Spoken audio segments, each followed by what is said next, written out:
Nini maana ya zakatul fitri?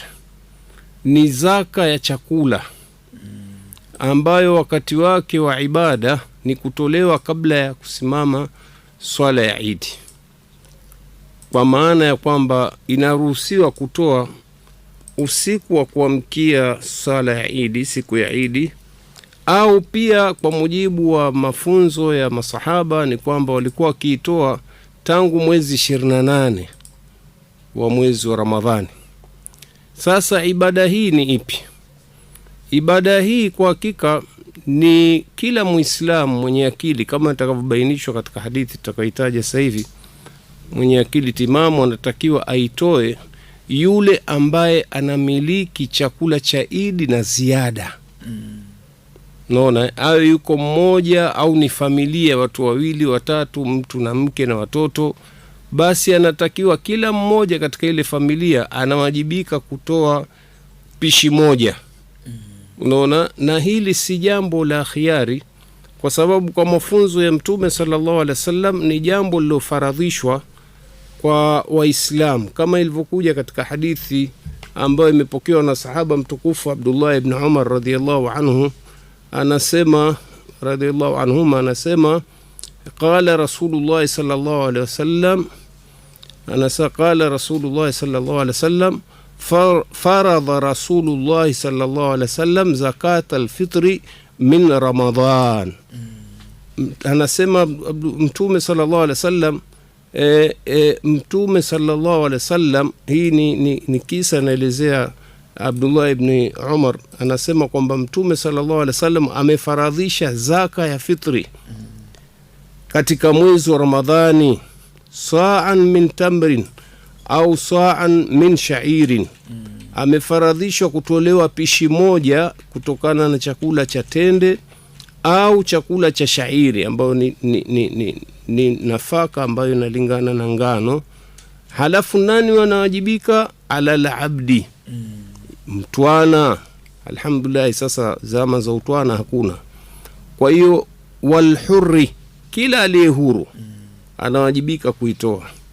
Vile vile adhakari, mwanamme yoyote, waluntha, na mwanamke anawajibika, wasaghiri, hata awe mdogo mchanga, naona, walkabiri minal muslimin, na mkubwa katika Waislamu.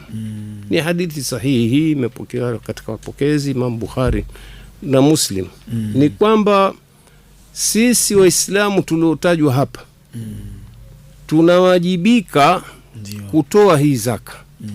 Mtu aweza akasema sasa mtoto mchanga anawajibikaje? Ndio. Anawajibika ni yule anayemtunza. Ndio. Au vile mwanamke atawajibikaje? Anawajibika ni yule anayemtunza, ambaye nani? Ni baba mzazi. Sahi. Kwa hiyo wewe utahesabiwa, wewe na mkeo na watoto wako. Kila mmoja atatoa pishi moja, swaa. Ndio. Na swaa kwa lugha ya Kiarabu, kwa Kiswahili chake ni pishi ambayo kwa mahesabu ya vipimo vya leo ni kwa wastani ni kilo 2.5. Kilo 2.5 ya chakula ambacho kimezoeleka katika mji, kwa sababu vyakula vilivyozoeleka hapa katika vilivyotajwa utakuta ni vichache. Kwa mfano kama tende, kwanza tende zenyewe hazipatikani kabisa. Naona kama zinapatikana ni ghali. Lakini je, ni chakula gani ambacho kimezoeleka hapa? Ni mchele. Kwa hiyo sasa tunawajibika, mfano watu wa Tanga, kama tunawajibika kutoa zaka, tunatoa kila mmoja katika familia tuliopo kilo 2.5. Kilo 2.5 kwa kipimo cha wastani cha gharama. Wana wetu wa idara ya au kamati ya maandalizi ya kukusanya zakatul fitri imetupa taarifa kwamba mahesabu yameonekana kwamba kilo 2.5 ina gharama kwa hapa Tanga shilingi 6,000. Ni shilingi 6,000. Kwa hiyo kuna njia ambazo zimewekwa na taasisi hapa mjini kwamba imeundwa hii kamati ya kukusanya, na zimetolewa namba za simu kwa wale ambao wako mjini katika eneo la Ngamiani, wanaweza wakapeleka chakula ambao ni huo mchele. Sehemu gani?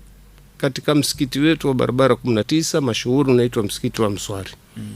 Kwa hiyo kuna vijana watakuwa wameandaliwa kwenye kuanzia hiyo tarehe 27, 28 mpaka mwisho wa mwezi, watakuwa kazi yao kupokea. Au kama ikiwa una pesa taslimu, unaona kwamba ni shida kwenda dukani kutokana na wakati wako, basi unatuma pesa. Na pesa hizi unazituma kwa nambari zifuatazo. Kwanza ni line ya Airtel ambayo ni 0681 679 109 na kadiri. Laini ya kwanza ni Airtel ni 0681 679 109.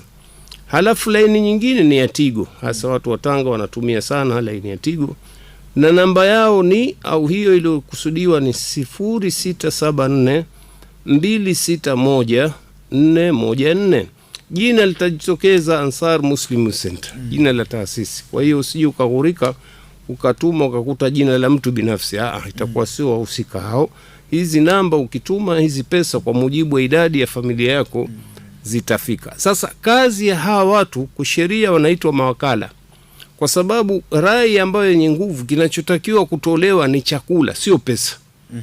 Yani haifai kumpa pesa maskini, kwa sababu hadithi zimekuja kinachozungumzwa ni chakula. Na hasa malengo ni kuwafanya watu siku ya Idi, wale mafakiri ambao hawana uwezo, na wao nao wale chakula washibe.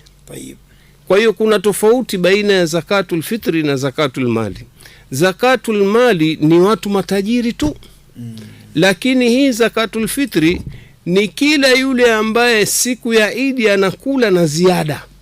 Kwa hiyo utaona wigo wa zakatul fitri mkubwa wenye kutoa kuliko zakatul mali. Zakatul mali mpaka uwe na nisabu, ima ya fedha au wanyama au nini, na ni kiwango kikubwa.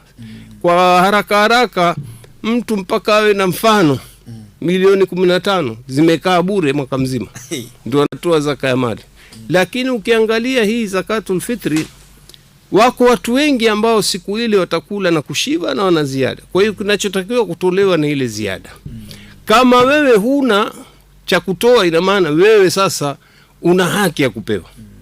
Unaona, ndio pale tunaposema ile rai ya kutolewa chakula ndio nzuri, kwa sababu kuna watu wanapigania hii rai ya pesa. Mtu akwambia sasa wanipa chakula wakati mimi sina kanzu ya kuswalia. Mimi unipa chakula mchele, je samli, si bora unipe pesa?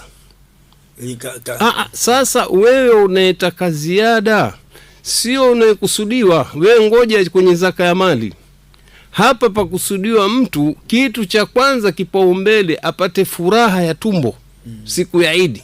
Angalau ajihisi yeye ni na wenzake wanasherehekea kwa yeye kuwa na shibe. Kwa maana siku ile ya Idi asitoke akawa aombaomba.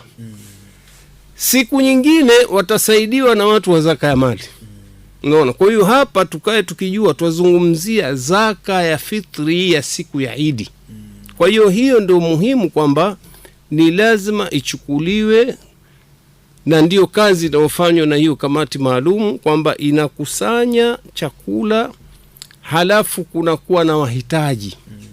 Wanaombwa waje kujiandikisha mapema, kwa maana sasa wakifika pale wanapewa kuponi maalumu ambazo zimepigwa mihuri na nini. Kwa hiyo siku ya ugavi ikianza, wanapewa wale wapewa kuponi, wapewa kipaumbele. Ukibaki chakula, watu hawakuwahi kujiandikisha, watapewa wale ubaki. Kwa hiyo huu utaratibu ni mzuri ambao umeendelea muda mrefu uliopita, na hivi sasa tena tunakumbusha kwamba Allah ndugu zangu, kwamba hii zakatul fitri, ole wako kama wewe unao uwezo wa siku ya Eid na ziada, ukenda ukachukua kile chakula ambacho kilikuwa cha wastahiki wasionacho. Utakuwa wewe umedhulumu, umechukua haki za watu. Kwa hiyo hili ningependa kulikumbusha kabla tujaanza hiki kipindi, kwa maana ya kwamba kwa hizi namba tulizozitoa mtaweza kupata mawasiliano ya kifedha ili kuweza kuwafikia. Ila kama ikiwa mtu anaona ende mwenyewe na chakula pale, pia si tatizo, ajue kwamba mikono ni amana, itafikishwa inshallah kwa walengwa na wastahiki. Wabillahi tawfik.